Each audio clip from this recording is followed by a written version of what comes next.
Next వచ్చే elections లో ఎవరు సీఎం అయితే బాగుంటది అనుకుంటున్నారు? చంద్రబాబు నాయుడు అయితే బాగుంటుంది. ఎందుకు?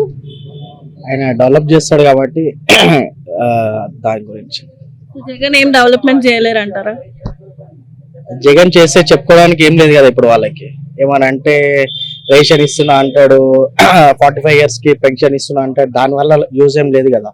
చదువుకున్న వాళ్ళకి ఉద్యోగాలు అవి కల్పించినప్పుడు ఎందుకు ఇంకా? ఆంధ్రాలో ఏమైనా డెవలప్మెంట్ ఉన్నదా? డెవలప్మెంట్ ఉందో లేదో నాకైతే తెలియదు. మరి వాళ్ళకి ఆ పార్టీ వాళ్ళకే తెలియాలి డెవలప్మెంట్ ఏముందో. సామాన్య ప్రజలకైతే ఏం తెలియదు. హామీలు చెప్పినట్టుగా ఇస్తున్నారా? ఆ నవరత్నాలు అన్నారు, మరి అది నవరత్నాలు అయిందో మరి ఏం రత్నాలు అయిందో తెలియదు. మరి ఏమి ఇవ్వలేదు హామీలు అయితే. ఓకే, పవన్ కళ్యాణ్ మీద మీ ఒపీనియన్ ఏంటి? పవన్ కళ్యాణ్ అంటే ఓకే, ఆయన వల్ల కూడా కొంచెం బెనిఫిట్ ఉంది. ఆయన కూడా సపోర్ట్ చేయడం మా అందరికి మంచిదే.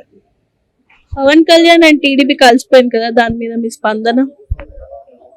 రాష్ట్రం బాగుపడడానికి ఇద్దరు కలిశారు. అది ఆంధ్రప్రదేశ్ రాష్ట్ర ప్రజలందరికీ మంచి జరగాలని కోరుకుంటున్నాను. షర్మిల కూడా పోటీ చేస్తుంది కదా, సో ఇద్దరికి ఏమైనా ఎఫెక్ట్ అవుతుంది అంటారా? ఆమె వల్ల వైసీపీకి ఎఫెక్ట్ కానీ ఈ పార్టీలకు మాత్రం ఏం ఎఫెక్ట్ ఉండదు. 175 సీట్స్లలో టీడీపీకి ఎన్ని వస్తాయి, వైసీపీకి ఎన్ని వస్తాయి? టీడీపీకి 150 to 160 రావచ్చు, వైసీపీకి మిగతావి వైసీపీ. ఓకే, ఇప్పుడు పవన్ కళ్యాణ్ చంద్రబాబు నాయుడుకి మరియు జగన్ గారికి మధ్య తేడా అంటే ఏం చెప్తారు?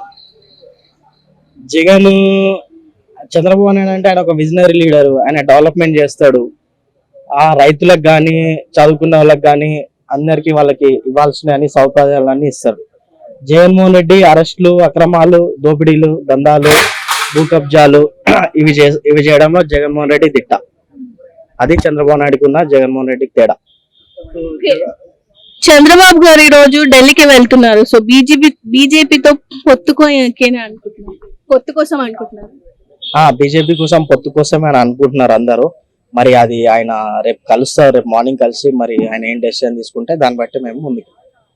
నారా లోకేష్ చూసిన 175 గెలుస్తామంటున్నారు. నేను ఇచ్చిన సంక్షేమ పథకాలు ప్రజలు చాలా గట్టిగా వెళ్ళి అంటున్నారు కదా, సో దాని మీద మీ అభిప్రాయం ఏంటి? ఆయన 175 కాదు 17 గెలుస్తాడని నా అభిప్రాయం.